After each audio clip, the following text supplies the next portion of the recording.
Hello YouTube subscribers and watchers, what's up? From Slide Nerd, this is Weaves over here. In this video, let me go to Android Studio directly and show you guys how to use a list activity. So the first thing we need to do is to define a data source. So I'm gonna go here, make a string array which contains Sunday to Saturday. So let me do that first.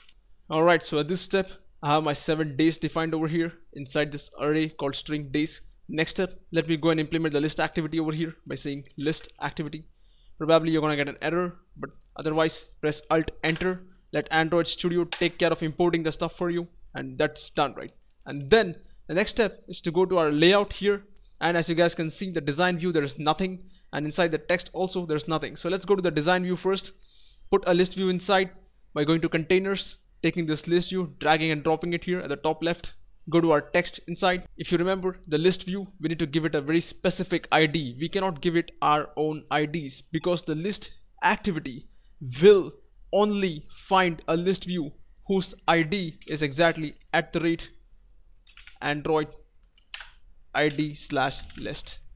Now this is how they both work with each other. It's like saying that the list activity is like, hey dude, where's that guy who had an ID of Android ID/list, and the list view is like, hey, here I am. And that's how things work. So let's go to our main activity.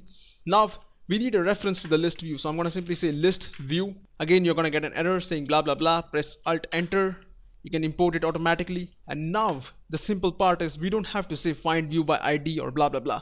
We can simply say L equals to get list view. At this point, your list activity will go and say, hey dude, I think I had a guy whose ID was Android ID/list, so let me go and find that person. And then he's gonna find that list view and it's gonna return that object to you guys here, which gets assigned to L. And that is the reason why you have to specify the ID like that.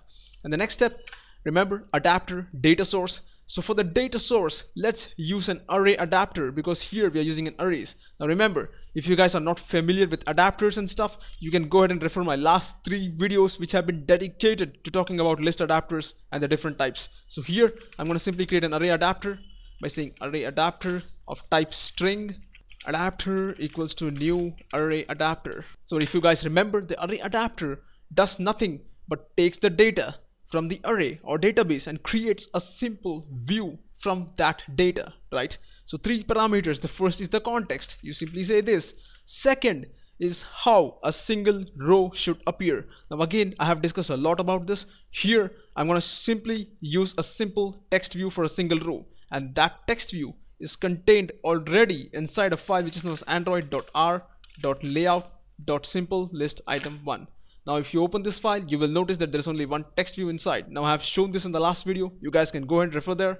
The third part is the data source, days itself. So at this point, we have created the array adapter. Next is to tell the list view that, hey dude, you know who's your adapter? It is this guy, the adapter. So I'm going to say L.setAdapter, and there you go. We're almost done at this point. At this point, everything is ready. The user will see the list view, but when he clicks on the list view, nothing is going to happen. For that, we don't have to implement listeners here. Things are very simple. Let me show you what to do.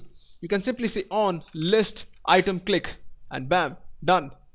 Alright, so this on list item click method has the same kind of 4 parameters that your on item click listener had. So these parameters are the same. If you guys haven't seen them, you can go back to my previous video and refer where I talked about these parameters in detail. Again, first parameter is the list view itself. Second parameter is that object which represents a single row inside your list view. In our case, if you remember, a single row is represented inside your simple list item1 layout file. Now if you open this file inside your SDK folder, you will notice only one text view. So in our case, this view V actually represents a text view that is returned indicating which row the user clicked. And then there's the position. Then there's the long ID, which doesn't matter as long as you're not using a database. So here I'm gonna go ahead simply, I'm gonna say text view temp equals to V.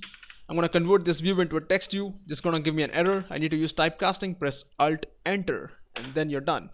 At this point, we can use a toast by saying toast the position where it was clicked. For that, I'm gonna put also position here, and I'm gonna say toast.length_short .show. That's all, guys. That's all. Just save this, click run, and you will see exactly how things work. Alright folks, so here my emulator is up with list test. If I click on Sunday, what happens, the on list item click is called, and as you guys can see, the temp.getText actually gives me this text Sunday because this is a single text view defined inside my android.r.layout.simple list item 1. If I click on Tuesday, you can see it says Tuesday 2. This 2 is nothing but the position. If you remember, starts with 0, 1, 2 and so on. So I hope you guys have understood something out of this video. If you like what you saw, please subscribe to my channel, comment, let me know your thoughts. I would love to hear from you guys. Thanks for watching. I'll catch you guys in the next vid. Have a nice day.